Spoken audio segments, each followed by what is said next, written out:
Another day, another basketball stories na naman ang pagkukwentuhan natin. At ngayon nga ay pag-uusapan natin ang balitang bagong starting five ng Minnesota Timberwolves at ang balitang bagong trade na magagawa ngayon ng Los Angeles Lakers.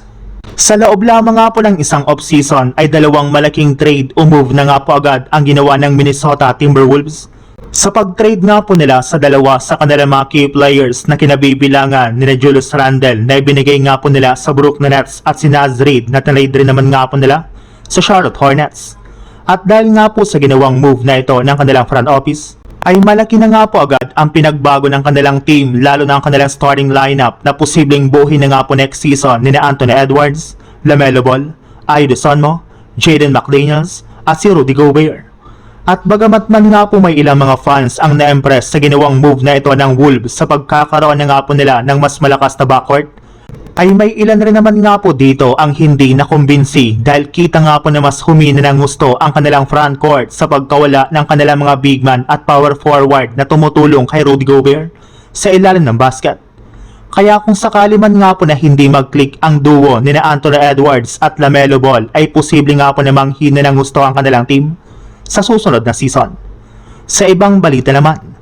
pagkatapos nga po na ma-trade ng Charlotte Hornets ang kanilang franchise superstar na sila LaMelo Ball sa Minnesota Timberwolves, ay may labas nga po na balita na hindi pa tapos ang kanilang front office sa paggawa ng trade at move sa mga susunod na araw at susundan nga po nila ito sa pag-trade sa kanilang power forward na si Miles Bridges.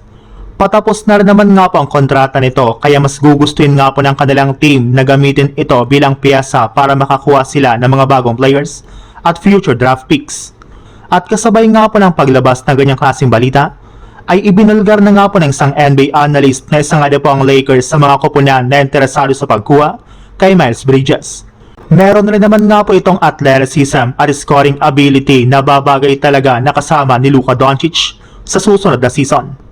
Pwede rin naman nga po siyang ipalit sa pwesto ni LeBron James o di kaya ni Rui Hachimura kung sakasakali man na hindi na sila bumalik pa sa kanilang kupunan. Mas lalakas pa nga po ang lineup ng Lakers kung si Bridges ang kanilang magiging bagong forward o power forward sa susunod na taon.